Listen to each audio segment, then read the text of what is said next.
বন্ধুরা, আমি সোমা বলছি, সোমা মুখার্জি। এত কষ্ট হচ্ছে ভিতরে যে হসপিটালে বসে থাকতে পারছি না। আমাদের সব ডাক্তাররা সবাই খুব ডিস্টার্বড। আজকে তো ওপিডি বন্ধ রাখা হয়েছে। তোরা জানিস সমস্ত ঘটনা শুনলাম, যা যা মানে সত্যিকারের ঘটনা, যেটা আরজি করের ভিতরের যে ডাক্তার তারা তাদের বন্ধু বান্ধব মারফত এটা ছড়িয়ে মানে এসছে আমাদের কাছে। অ্যাকচুয়ালি যেটা ঘটেছে সেটা হচ্ছে, আমি শুনে তো মানে বিশ্বাস করতেও নিজেকে কেমন লাগছে রে। প্রত্যেকটা আমাদের ওয়েস্ট বেঙ্গলের প্রত্যেকটা মেডিকেল কলেজে, বিশেষ করে কলকাতার সরকারি মেডিকেল কলেজগুলোর প্রিন্সিপালরা, ডিপার্টমেন্টাল হেডরা, প্রিন্সিপালরা বিশেষ করে, তারা পাশ করানোর জন্য স্টুডেন্টদের কাছে রীতিমতো টাকা নেয়। যেসব স্টুডেন্টরা, ইন্টার্নরা, পিজিটিরা যারা ভালো করে ক্লাস করে না বা থিসিস তারা জমা দেবে, পিজিতে তো থিসিস জমা দিতে হয়, তো যারা MBBS final year final pass করবে না সাপ্লি পাইয়ে দেবে, ইন্টার্নের কমপ্লিশন দেবে না, ইন্টার্ন হওয়ার পর কমপ্লিশন না দিলে তারা রেজিস্ট্রেশন নাম্বার পাবে না, এই সমস্ত ভয় দেখিয়ে টাকা পয়সা নেয়। সমস্ত জায়গাতেই এটা আছে। এর মধ্যে সব থেকে নিকৃষ্টের থেকেও নিকৃষ্টতম হচ্ছে সন্দীপ ঘোষ, প্রিন্সিপাল, যে তোর আমাদের কি বলে, আরজিকর মেডিকেল কলেজে। সেখানে ভাব যে ওনার একটা বিশাল নেক্সাস ছিল, যাতে উনি বেশ কিছু ইন্টার্ন, হাউস স্টাফ এদেরকে দিয়ে ওই নেক্সাসটা চালাতেন। তারা ওখানে একটা সেক্স র্যাকেট চালাতো, তারা একটা ড্রাগ র্যাকেট চালাতো। ড্রাগ র্যাকেট মানে ওই যে ওটাতে বলেছে না, ড্রাগ মানে শুধু ওই হেরোইন আর ব্রাউন সুগারের ড্রাগ খাওয়া বা মদ খাওয়া নয়। ড্রাগ মানে হচ্ছে যে কম দামি, কম টাকায় যে ওষুধ পাওয়া যায়, যে ওষুধ, ওষুধ না জল ভগবান জানে, সেই ওষুধের মানে কোটি কোটি টাকায় যে টেন্ডার বেরোতো, সেই ওষুধ নিয়ে ওষুধ কোম্পানিগুলোর কাছ থেকে কোটি কোটি টাকা, সেই সমস্ত টাকার একটা বড় অংশ যেত পার্টি ফান্ডে, বুঝতেই পারছিস তাহলে। সেই জন্য পার্টির একদমই কাছের উনি, পার্টির মানে একদম খোদ মানে ওপর লেভেলের একদম আসল জায়গাকার কাছে। তো এবার উনি এই যে নেক্সাসটা চালাতেন, তাতে রীতিমতো কোন ইন্টার্নকে উনি পাশ করাবেন, কোন পিজিটিকে উনি থিসিস কমপ্লিট করাবেন, সেগুলো সব ভয় দেখিয়ে টাকা নিতেন। আর তার হয়ে কাজ করতো ওই ইন্টার্ন হাউস স্টাফের একটা পুরো বড় নেক্সাস। এবার এই মেয়েটির, যে পিজিটি মেয়েটি অত্যন্ত ভালো, সে তার থিসিসটা কমপ্লিট করাবে না বলে হুমকি দিচ্ছিল। সে এটা জানতে পেরে গিয়ে বলেছিল যে আমি এরকম কোনোভাবেই মেনে নেব না, আমি এর এর বিরুদ্ধে আমি যাব এবং আমি এর বিরুদ্ধে সব ফাঁস করে দেবো। তখন তাকে রীতিমতো ধমক দেওয়া হচ্ছিল। এটা চলছিল লাস্ট 6 মান্থস ধরে। 6 মাস ধরে তাকে হুমকি দেওয়া, তার প্রতি মানে বেশি বেশি প্রথমের দিকে কি করছিল, অত্যাচার করছিল। মানে কিরকম, বেশি বেশি করে নাইট ডিউটি দিচ্ছে, at a stress 36 hours duty, বেশি বেশি করে নাইট, বেশি বেশি করে খাটানো, এবং এগুলো সব জানে ডিপার্টমেন্টাল হেড, চেস্টের যে ডিপার্টমেন্টাল হেড সেও জানে, সিনিয়র পিজিটিরা সবাই জানে। প্রিন্সিপালের নির্দেশেই হচ্ছে এবং ওনার নেক্সাসের ছেলেমেয়েরাই কাজ করছে। তারা 6 মাস ধরে এটা করেছে। করার পরেও যখন ওকে আটকাতে পারেনি, তখন কি করেছে, ওই দিনকে ওরা ঠিক করেছে যে দিনটাতে এই ঘটনাটা ঘটেছে, সেদিন কতখানি প্ল্যান্ড এবং গট আপ গেম দেখ। সেই দিন ওই ঘরে, ওই সেমিনার রুমে প্রত্যেক দিনই চারতলার আরও অনেকেই যারা সিনিয়র পিজিটি বা জুনিয়র পিজিটি, তারা কিন্তু বিশ্রাম নিতে যেত, অনেকেই ওই ঘরে যেত। সেই দিনকে ও একা, ওকে বলেছে তুমি ঘুমিয়ে পড়ো, ওকে একা রেখে এসেছে। বাকিরা কাউকে যেতে দেয়নি, বলেছে ওই ঘরে আজকে ঘটনা ঘটছে, মানে কাজ হচ্ছে, ওই ঘরে কেউ যাবে না। ওই ঘরে সেই দিনকে ওর সাথে যখন খাওয়া দাওয়া করেছে বাকি 4 জন, সেই 4 জনের মধ্যে একটি মেয়ে পর্যন্ত ছিল। সে কিরকম মেয়ে চিন্তা কর। এরা ডাক্তার না জানোয়ার জানি না, আমি জানোয়ার বললেও জানোয়ারদের অপমান করা হয়, কারণ জানোয়ার সমাজে এরকম কাজ হয় না। তো ডাক্তার না কি আমি বলতে পারবো না। সেই ইন্টার্ন মেয়েটি আরেকটি ইন্টার্নের গার্লফ্রেন্ড। তো তার সাথে ওই পিজিটি মেয়েটি প্রচুর ঝগড়া হয়েছে। ঝগড়া হওয়ার পরে তারা তো হুমকি টুমকি দিয়ে চলে গেছে, দিয়ে তারা বলেছে তুমি ঘুমো। এবার ও তো আর জানে না, ভালো মনে শুতে এসেছে। তারপরে তারা গিয়ে মদ টদ খেয়েছে, 7-8 জন মিলে চড়াও হয়েছে। এবং তোরা জানিস যে প্রথমে তার হাত দুটোকে দুপাশে 2 জন ধরে রেখেছে, এবং সেই কাজে সেই মেয়েটিও সাহায্য করেছে, ইন্টার্ন মেয়েটি। 2 জন ওকে পা দুটোকে টেনে জরাসন্ধর মতো ছিঁড়ে ফেলেছে, মানে ছেঁড়ার মতো করে টেনেছে, যাতে পেলভিক বোন ভেঙেছে, কলার বোন ভেঙেছে। মানে কি বিপর্যস্ত, মানে বিধ্বস্ত, কি নৃশংস অত্যাচার করেছে। ওকে উল্টো দিক করে শুইয়েছে, পিঠের ওপর দিয়ে বুট পরে হেঁটে গেছে, মাথাটাকে এমন থেঁতলেছে যে মানে স্কাল ফাল রাপচার হয়েছে। এই সমস্ত করার পরে শ্বাসরোধ করে তাকে মেরেছে। মেরে তারপরে আরও যেটা আরও ভয়ঙ্কর, যে একটা মৃত মানুষকে মিনিমাম ডিগনিটি দিতে জানে না, তারা নিচে এসে দেখেছে ওই সঞ্জয় তখন বসে মদ খাচ্ছিল অন্য আরও গ্রুপ ডি স্টাফদের সাথে। সঞ্জয় ছেলেটা হচ্ছে তার কাটা সঞ্জয় বলতো ওরা, ওকে বলে ফল গাই। মানে ওর একটু ওইসব আলুর দোষ আছে, ও যত্রতত্র যখন তখন প্রস্টিটিউট এলাকায় যায়। এবার দেখেছে যে একে দিয়ে যদি একটা রেপ করিয়ে দিতে পারি তাহলে ঘটনার মোড়টা অন্যদিকে ঘুরে যাবে। এইবার ওকে বলেছে, যা সেমিনার রুমে তোর জন্য রেখে এসছি, যা তুই এবার গিয়ে কাজ করে দিয়ে আয়। ও এসে ওই ডেড বডিকে রেপ করেছে যাতে তার ভ্যাজাইনাতে সিমেন্ট পাওয়া যায়। তো এবার এই হচ্ছে, প্লিজ আমি নাম করে ফেললাম সব কিছুই। কতজন আমি যে নামগুলো পাঠিয়েছি এই সব ডাক্তাররা, এরা সব জড়িত জানিস। কিন্তু কেউ কোনো প্রমাণ নেই, প্রমাণ লোপাটের জন্য সেদিনকে ওই ইন্টার্ন এবং ডাক্তাররা যে ওইখানের যে বাথরুমটাতে হাত পা ধুয়েছে, রক্ত ধুয়েছে, সেইটাকে সাত তাড়াতাড়ি প্রমাণ লোপাটের জন্য ওই দেওয়ালকে ভেঙে দিয়ে তার মানে ওই বাথরুমের জায়গাটাকেই ভাঙতে হচ্ছে ওদের। ওখানে নাকি ওরা রুম বানাবে, কালকে দেখেছিস তোরা খবরে। আর বেশি বলতে পারছি না, মানে তোরা তো সবাই প্রোটেস্ট করিস, আমরা তো আমাদের দিক থেকে করছি, কিন্তু কিছুই হবে না, এই পোড়া দেশে কিছুই হবার নেই, শুধু ভেতরে ভেতরে গুমড়ে গুমড়ে কষ্ট পাওয়া। আর আগামী প্রজন্মের যে ডাক্তাররা বেরোবে, তারা যে ইন্টার্ন বা পিজিটি বা এই যাদের কাছে আমরা যাব ভবিষ্যতে, তারা কি ডাক্তার না কি আমি জানি না, কি নিয়ে তাদের কাছে আমরা যাব আর কি করেই বা আমাদের পরের প্রজন্মকে আমরা সুরক্ষিত রাখবো।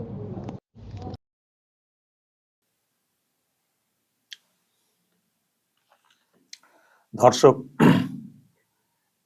এই কল রেকর্ডটা আমি দেখছি ভীষণ ভাইরাল হচ্ছে, আমাকে অনেকে পাঠিয়েছেন, আপনাদের মধ্যে অনেকেই পাঠিয়েছেন, তো সেটাই আপনাদেরকে শুনিয়ে দিলাম। আরজি করের বিষয় নিয়ে অনেক সব খবর আসছে, তথ্য আসছে, অনেক কল রেকর্ডও এসেছে এর আগে। এটা একটা ভয়ঙ্কর সব তথ্য। জানি না তদন্তে কি উঠে আসবে বা তদন্তে কতটা কি পাওয়া যাবে,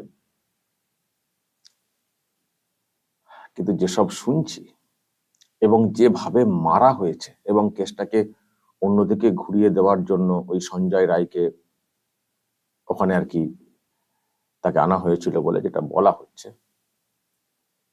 জানি না এই পুরো মানে যেটা শুনছি এইভাবেই তদন্তে উঠে আসবে কিনা। আসলে যেসব তথ্য লোপাট করা হয়েছে, বাথরুম ভেঙে দেওয়া হয়েছে যেটা শুনলেন, যেখান থেকে যদি কিছু ক্লু পাওয়া যেত আর কি, সেসব নষ্ট করে দেওয়া হয়েছে রাতারাতি, সব ভেঙে টেঙে দিয়ে। এবং পুলিশ প্রথম থেকে তদন্ত করছিল, তারপর তো কলকাতা হাইকোর্টের নির্দেশে সিবিআই নেমেছে। এখন দেখা যাক সিবিআই কি পায়। তবে একটা কথা শেষে বললেন না উনি কল রেকর্ডে, যে কিছু, এটা কল রেকর্ড না, এটা ভয়েস রেকর্ড হচ্ছে, বললেন যে এই পোড়া দেশে কিছু হবে না, আমাদেরকে মানে এইরকমই আর কি সহ্য করতে হবে।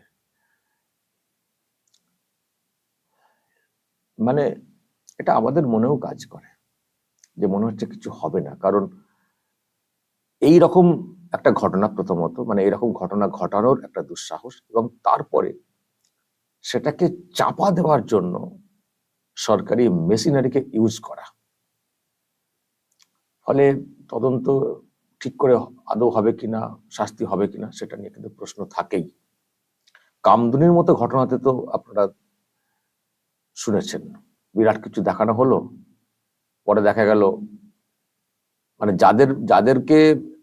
যাদের বিরুদ্ধে সাজা ঘোষণা করে দেওয়া হয়েছিল লোয়ার কোর্টে, কলকাতা হাইকোর্ট দেখেছে যে কোথায়, সবার বিরুদ্ধে সেই সেই তথ্য কোথায়। মানে এতটাই মানে প্রভাবিত, মানে কাউকে একটা দাঁড় করিয়ে দিয়ে তাদেরকে সাজা দিয়ে, দেখো আমি সাজা দিয়েছি, আসল লোক ফাঁক পড়ে গেল, মানে ধরাই পড়লো না।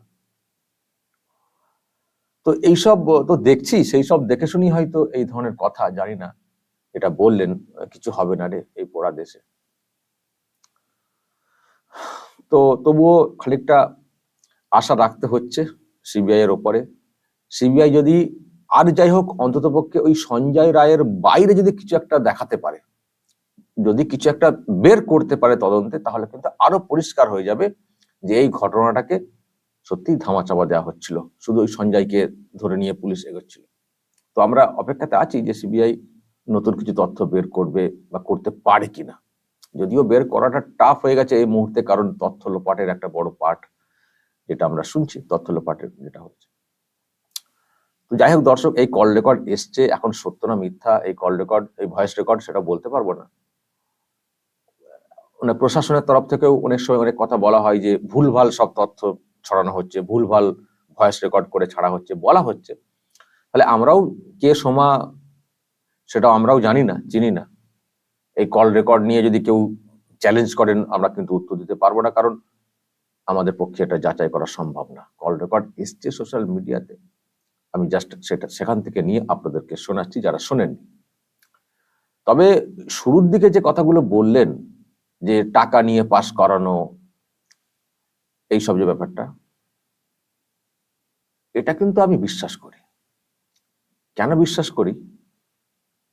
আমি এটা নিয়ে একটা খবর করেছিলাম সম্ভবত গতকালকে, মানে এটা নিয়ে বলতো একটা খবরের মধ্যে আমি বলেছিলাম যে কি কি সব চলে, মোবাইল দেখে পরীক্ষা দেওয়া, বই দেখে পরীক্ষা দেওয়া, যদি বাধা দেওয়া হয় তাদেরকে, তাহলে তারা মানে স্টুডেন্টরা ওই অধ্যাপককে, প্রফেসরকে ট্রান্সফার করে দেওয়ার ক্ষমতা রাখেন। এতটাই স্টুডেন্টরা প্রভাবশালী।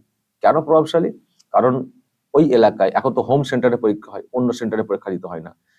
যেমন মেডিকেল কলেজই সেন্টার পড়বে, আরজিকরই সেন্টার পড়বে। মেডিকেল কলেজ বলতে আমি কলকাতা মেডিকেল কলেজের কথা বলছি, কলেজ স্ট্রিট। তো যাই হোক, মানে এখন হোম সেন্টার, তো হোম সেন্টারে পরীক্ষাগুলো যেভাবে হয় এখন, আগে কিন্তু অন্য সেন্টারে পরীক্ষা হতো, এখন হোম সেন্টারে পরীক্ষা হয়। তো হোম সেন্টার যখন পরীক্ষা হয়, অনেকের ক্ষেত্রে যেটা শোনা যায় যে মোবাইল অন করে তাদেরকে পরীক্ষা দিতে হবে, বই দেখে পরীক্ষা দিতে হবে, না হলে যিনি বাধা দেবেন, যিনি গার্ডে থাকবেন, তাকে ট্রান্সফার করে দেওয়ার তারা ক্ষমতা রাখেন। এইভাবে ক্ষমতা রাখেন কারণ তাদের আবার একটা নেটওয়ার্ক আছে, তাদের একটা মানে একটা ইউনিয়ন আছে, বা তাদের একটা সার্কেল আছে, যে সার্কেলের সঙ্গে শাসকের বড় লোকজনদের সঙ্গে সব কানেকশন, যোগ। শাসকও তাদেরকে দিয়ে অনেক কাজ কাম করায় আর কি, হাসপাতালকে কন্ট্রোল রাখার ক্ষেত্রে। ফলে এই আর কি, ফলে এমনিতে স্টুডেন্ট, কিন্তু তাদের এত ক্ষমতা যে যদি তাদের বিরুদ্ধে কোনো ব্যবস্থা নেন কোনো প্রফেসর, তাকে মানে সুদূর কোথাও বদলি করে দেওয়ার ক্ষমতা রাখেন, বা কোনো ব্যবস্থা নেওয়ার ক্ষমতা রাখেন। ফলে অনেকে দেখতে পান। আর সেই সঙ্গে প্রিন্সিপাল গুলো অনেক বেশি যুক্ত হয়ে থাকেন এইসব কাণ্ডে। ওই গ্রুপকে নিয়ে প্রিন্সিপাল চলার চেষ্টা করেন, অনেক কাজও তারা হাসিল করেন। আর ওই কাকে পাস করানো হবে, কাকে পাস করানো হবে না, কে বেশি পাকামো করছে, তাকে কি করে ফেল করে দেওয়া যায়, এইসব নাকি করা হয়, এবং টাকা পয়সার লেনদেন। আমি তো বলেছিলাম এই কল রেকর্ডও আপনারা শুনলেন। আর এটা আমি কেন বলছি যে এটা আমি বিশ্বাস করি, আমি এই জন্যই বলছি যে বিশ্বাস করি, কারণ আমি গতকালকে একটা বক্তব্য শুনলাম তৃণমূল কংগ্রেসেরই এক নেতার বক্তব্য, ডক্টর শান্তনু সেন। তার অনেক কথা আপনারা শুনে থাকেন অন্যান্য সময়, কিন্তু গতকালকে দেখলাম খানিকটা বেসুরো গিয়েছেন। এখন বেসুরো গাওয়ার পেছনে হয়তো অনেক কারণ থাকতে পারে, তাদের দলের অভ্যন্তরীণ কারণ, সেটা আপনারা বলতে পারেন।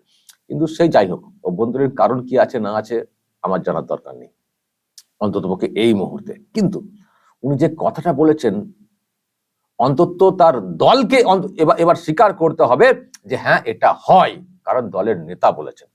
ডক্টর শান্তনু সেন নিজে বলেছেন যে এইরকম হয় পরীক্ষার ক্ষেত্রে এইসব করা হয়। তাহলে বুঝুন, যারা নিট নিয়ে কত চিৎকার, প্রশ্ন ফাঁস ইত্যাদি নিয়ে কত চিৎকার, অবশ্যই নিটে প্রশ্ন ফাঁস হলে সেটা নিয়ে বলা উচিত। কিন্তু যে তথ্য সামনে আসছে যে এইরকম ডাক্তারি পরীক্ষা, নিট তো হচ্ছে এন্ট্রান্সে, মেডিকেল এন্ট্রান্সের ব্যাপার, কিন্তু যারা ডাক্তারি পড়ছেন, যাদের উপরে মানুষের স্বাস্থ্য নির্ভরশীল, মানুষের জীবন নির্ভরশীল, তারা এইভাবে ডাক্তার হচ্ছেন টুকে পাস করে, টুকলি করে বা খাতা দেখে বা প্রশ্ন আগে হাতে নিয়ে তারা এইভাবে পরীক্ষা দিয়ে পাস করেন। এই কথা বলেছেন, বিরোধী কোনো নেতা বলেননি। আমরাও মানে এইভাবে আমরা তো বলেছি, কিন্তু আমি বলছি আমাদের কথা ছেড়ে দিন, বলেছেন তৃণমূল কংগ্রেসের একজন মুখপাত্র, রাজ্যসভার প্রাক্তন এমপি ডক্টর শান্তনু সেন। ফলে আর কিন্তু তৃণমূল কংগ্রেস শাসক তথা সরকার অস্বীকার করতে পারবে না যে আমাদের পরীক্ষা খুব ভালোভাবে হয়। তার মানে পরীক্ষাতে বিরাট দুর্নীতি হয় এবং আর্থিক লেনদেন আছে, এটা কিন্তু এস্টাবলিশ হয়ে গেছে।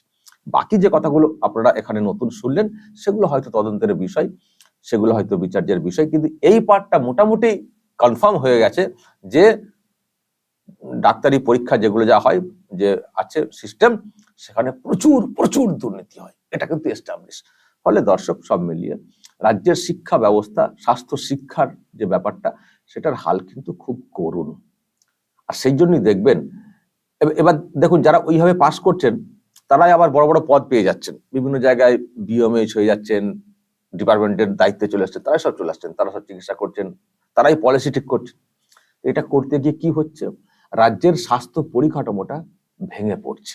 আজকে দেখবেন একটু একটু যদি কোনো সিরিয়াস ম্যাটার হয়, যাদের যাওয়ার কোনো উপায় নেই তারা যেতে পারেন না, না হলে এই বাংলার চিকিৎসা পরিকাঠামোর উপরে নির্ভর না করে দেখবেন সব ব্যাঙ্গালোর চলে যাচ্ছেন, ভেলোর চলে যাচ্ছেন, ভুবনেশ্বর এইমস চলে যাচ্ছেন, সব বাইরে চলে যাচ্ছেন, রাজ্যের বাইরে চলে যাচ্ছেন। রাজ্যের হাসপাতালের উপরে কোনো ভরসা নেই, রাজ্যের হাসপাতালের উপরে কোনো ভরসা নেই। আর আমি অন্যদেরকে কেন বলবো, পিসির ভাইপোরই তো ভরসা নেই, উনি তো আবার আমেরিকা চলে যান চোখের চিকিৎসা করতে, আমেরিকা চলে যান।